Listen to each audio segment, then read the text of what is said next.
Congratulations on the win. How do you feel? Yeah, thank you. Shoulders sore, but we knew coming in that that was going to be the issue anyway. But I feel good. Glad to get through it. Glad to put on a good performance and just get this right now and on to the next. So carrying around that undefeated record is probably a little bit of pressure, I would assume, because you've got to keep that up. How does it? I mean, do you feel that pressure, or is that just what we make up in our heads? Yeah, to be honest, I don't think about it anymore. It was great for like 5, 6, 7 fights. You know, you're this big prospect and everything. But once I started racking up more and more fights, I just don't think about it. You know, I take one fight at a time. I understand how the game works. It's very easy to pick up a loss in this game with a 4-ounce gloves on. Anyone can get knocked out in 4-ounce gloves. It's great to be undefeated. It obviously adds to my brand. It adds to the hype around me. But I try not to think about it too much. It was great after the fight. I can say I'm still undefeated. But going into it, it doesn't add any pressure. And you had opponent changes. Does that throw any wrench in the plan? It doesn't look like it did, but you know, we don't know what happens behind the scenes. Yeah, it did. It did mix things up a little bit. You know, that was my third opponent for this fight. All three had very different styles. So the 6 weeks of game planning I did for the original opponent was a completely different style to the guy I fought tonight. But I'm very fortunate. I've got good level coaches, world class level coaches, I should say, and I've got a good all round game. So I'm comfortable wherever the fight goes, and I fight best when I just adapt in there anyway. So I'm just fortunate that I could influence my sort of strengths on him and keep him at bay.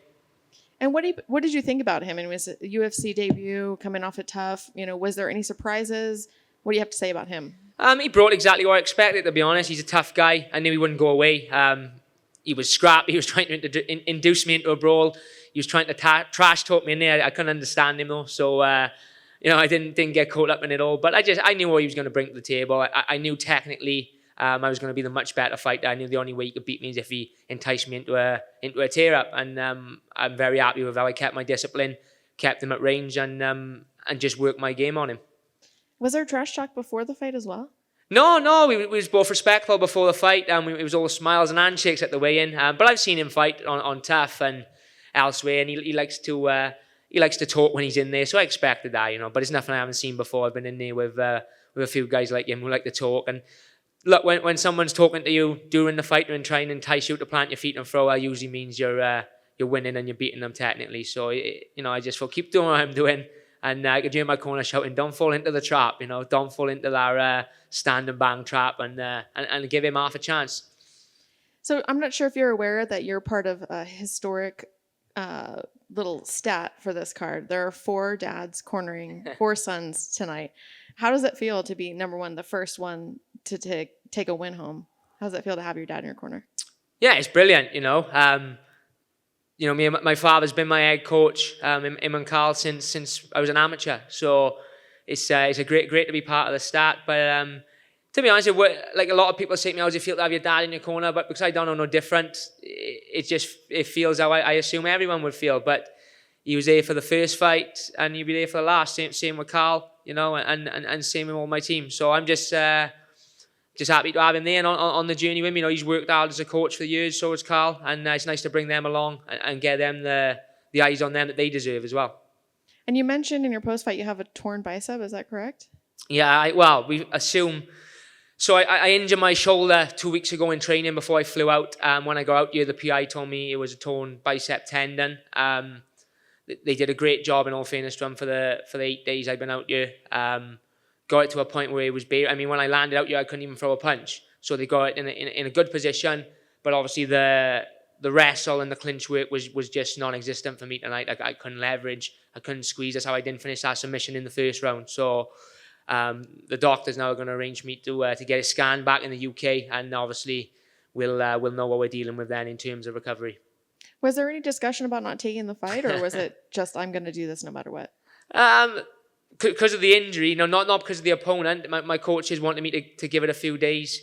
You know, they were constantly checking on me for about 5 days before we flew.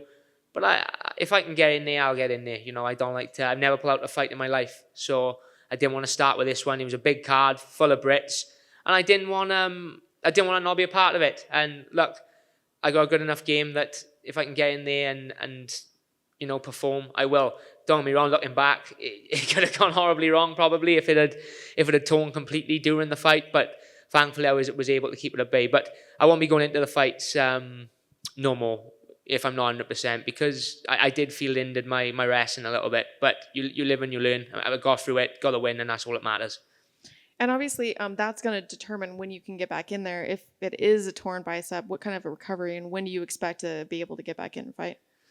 I should imagine it'll be next year with the recovery and stuff. I've got an holiday booked with my girlfriend, and if I don't take her away in November, she'll be meaner than any opponent I got to come up against. So I'll take her away and get this sorted. You know, if it's a surgery job or whatever, then I just got to see what the doctors say. If it's a matter of resting and sort of therapy work, at the minute I'm sort of clueless with it because we don't know the full diagnosis. So once I get that sort of seen to, I'll have a better idea. I'll try and keep everyone updated. But obviously, I don't want to be sat on the side for the sake of it. If I can get in there and fight and train without any pain, then I'll get in there and do it.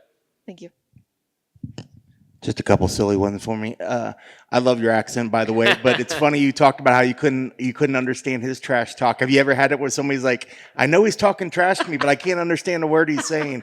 Have you ever had it? Yeah, there's a lot of Americans don't like. So when I speak to someone who's American or whatever, I try and slow down a little bit. But I can guarantee you, if you put me and them three there in a room and just listen to us talk, you wouldn't have a fucking clue what we were saying either. So it was, you know, we done? He chinned him. Paddy chinned him. Yep. But yeah, you know, I couldn't understand him, and to be fair, he probably couldn't understand me either. So it didn't make a difference either way. Well, I know this fight would have been great for you, obviously, if this fight could have happened over in London and stuff. But was it still kind of nice having a card full of, as you said, a bunch of Brits?